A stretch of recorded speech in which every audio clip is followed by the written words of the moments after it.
মিথ্যে মামলা দায়েরের অভিযোগ প্রমাণিত হওয়ায় বাদী মিল্টন মুন্সিকে কারাগারে পাঠানোর আদেশ দিয়েছে আদালত।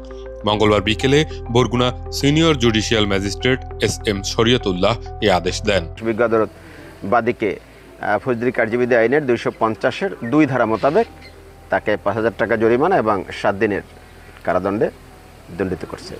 আচ্ছা, আর আসামিদেরকে বেকসুর খালাস প্রদান করছে।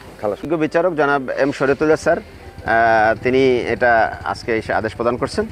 এটা একটা দৃষ্টান্ত স্থাপন হয়েছে। সদর থানার ননজিয়ার 58-25 একটা মামলা। এই মামলার বাদী হচ্ছে মিল্টন মুন্সি। উনি মিথ্যা মামলা দায়ের করায় আদালতে প্রমাণিত হয় যে উনি মিথ্যা মামলা দায়ের করছে। এজন্য আদালত ওনাকে 7 দিনের সশ্রম কারাদণ্ড এবং 5,000 টাকা জরিমানা করেন, অর্থদণ্ড।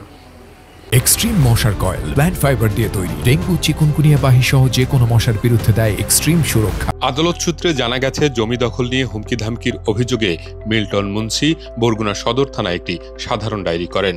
মামলার বিবাদী ছিলেন মোহাম্মদ মহিউদ্দিন বাদল ও মোহাম্মদ নাসির উদ্দিন। ভুয়া সিটেরই এরকম টাকা পয়সা খাইয়া এরকম একটা হয়তো একটা হয়রানিমূলক মামলা দিয়ে আমাকে মানহানি করছে। আজকে আমরা সঠিক বিচার পাইছি যে বাদী মিথ্যা প্রমাণিত হওয়ায় এবং তাকে সাজা দেওয়া হয়েছে এবং আমাকে বেকসুর খালাস করে দেওয়া হয়েছে। আপনি এতে খুশি? আমি এতে অত্যন্ত খুশি এবং আমি ন্যায্য বিচার পাইছি। আচ্ছা, বাদী মিল্টন মুন্সি পিরোজপুর জেলার মঠবাড়িয়া উপজেলার উত্তর সোনাখালী গ্রামের মোহাম্মদ শাহজাহান মুন্সির পুত্র।